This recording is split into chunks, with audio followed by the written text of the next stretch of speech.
business wants to hear is, does that give me a competitive advantage? And nowadays, absolutely it does. We're seeing much more regulation come out about what we need to do with insiders.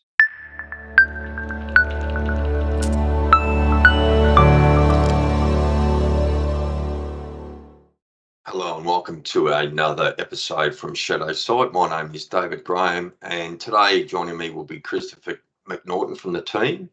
Today we'll be talking about an article that was recently published by Chris on LinkedIn, and that article and many other articles are available at the Shadow Site website at shadowsite.io. If you go to our blogs page, you'll see some.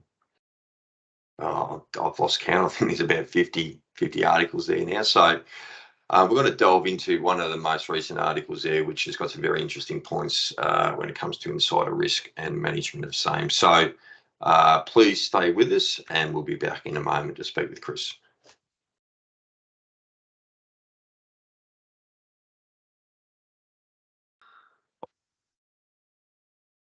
Okay, so welcome back, everybody. Today I've got Chris McNaughton joining me again from the team. Hello, Chris. Welcome. Hi, Dave.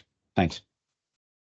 So, Chris, today I wanted to talk about a recent article that you posted on LinkedIn, and we post a lot of articles on LinkedIn and other platforms, and those who might be interested, those articles are available on our blog page at shadowsite.io.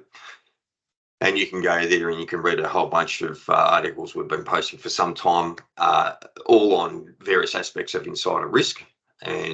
But today specifically, Chris, I wanted to really get you to talk about that article. I think there's some really good points in that article that you mentioned. And if you wouldn't mind just sharing with everyone for a few minutes, what are some of those key points? Now, what you were talking, the article, for those who don't know, is titled "What Gets Measured Gets Managed."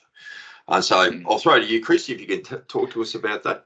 Yeah, sure, Dave. And we've seen that, you and I and many others will have heard that expression many times over the years. And I mean, you and I have been in information security for more years than I care to admit. But what we've both learned, I think, in that space is that if we ignore something, if we don't look at a metric, if we don't look at the number, if we don't have visibility of it, then it doesn't get managed at all. It does not get addressed, and that's true for firewall management or any sort of auditing and so forth. But particularly in the space that we're looking at the moment, insider risk. So we know that where there's no insider risk program, and where there's a perception that there is no insider risk, we know that's never true for any organisation, obviously, to some degree.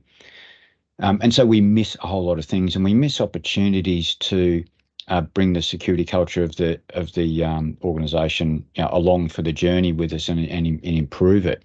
And there's lots of aspects that we see that potentially gets risked. And the obvious one, obviously, is data leakage. We see where we're not monitoring what users are doing, particularly monitoring data usage. We see very quickly that users start to do things with data that we'd probably prefer them not to do.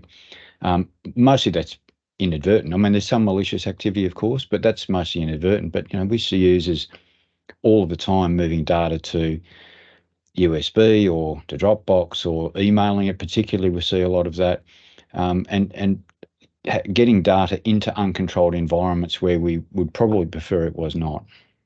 Yeah, we do see a lot of that, and I guess the result of that is often policy violations, internal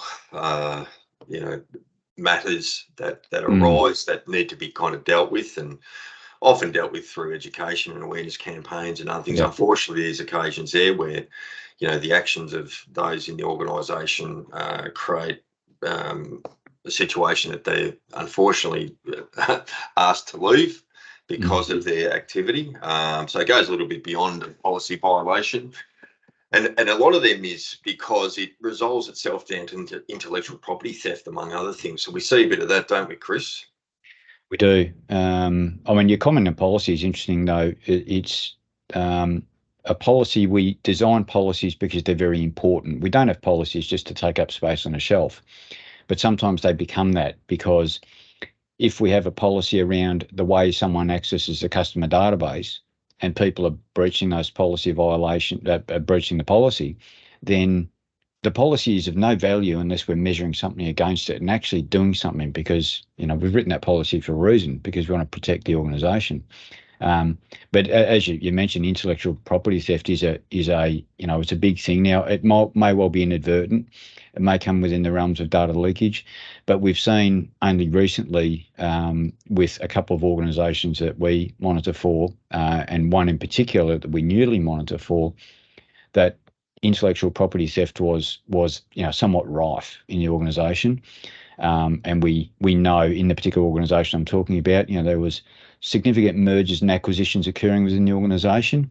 People were feeling unsettled, and so they were moving a lot of data out so that they could be better served in their next role. And I get that, but it's not what the organisation certainly wanted. Yeah, very true.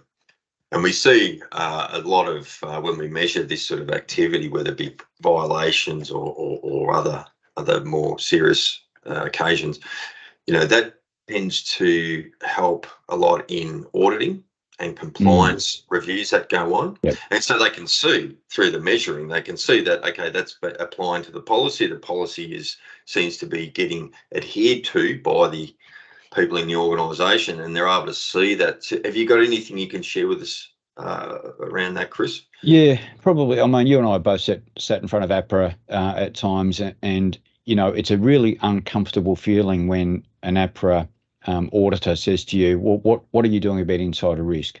What are you doing to measure this or that factor? How do you know that your staff are in compliance with this particular policy? And when you say you don't know, that's not terrific in front of a regulator, obviously. Whereas if you can say, we know where we are in this space because we're measuring that, and we know we've got a journey to get those, even if the number's bad, we know what the journey is to get that number better. And here's our plan to do that. It gives the regulators a significant level of assurance. It does, yeah. And it really talks to the managing of that risk. Yeah, and when you're able to throw some figures because you've been measuring the activity over, 6, 12, 18 months, whatever long it is, it really puts the whole thing to bed, doesn't it, with the compliance terms. Okay, so the cases for insider risk programs, I mean, there's a bunch of reasons why we should be doing this, not least of which on the topic of compliance is increased compliance. Yeah, exactly right. Yeah. So all the good numbers go up and the bad numbers go down, in effect, Yeah. But what the business wants to hear, because we can talk about information security in all sorts of applications, and at the end of the day, though, you've got to speak business language.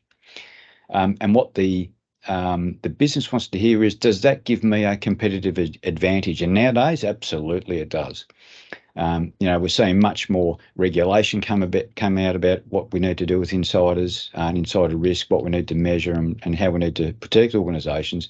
So if you can fly that flag for your clients and customers and say, we are significantly safer because we do these things, then you've got that competitive advantage over your competitors, and that's where we'll win. Yeah. And so, things like data breaches and all sorts of other horror stories that we hear, we see that go away in many ways. Yeah. And look, the overall enhancement to their security posture in general is significant, because we're seeing an uplift internally, as well as, and it complements their external security piece as well. So it gives that very much an end-to-end security situation for them. Okay, That's great, Chris. Any last comments before we wrap this one up? No, that's it, Dave. It was good chat. Yeah, fantastic. Thanks, Chris. So again, I'll just stress to anyone out there listening, welcome if this is the first time you've joined us. We do a number of these videos and we upload them each week. Thank you again, Chris. For those who want to read some of those articles that we've just spoken on and others, please go to our site, shadowsight.io. There's how many articles we've got there at the moment, Chris? It's got to be 50 or 60 articles there, Dave. Okay, so that'll keep everyone going for some time. But thanks again, Chris, and we'll see you on the next one. Thanks. Thanks.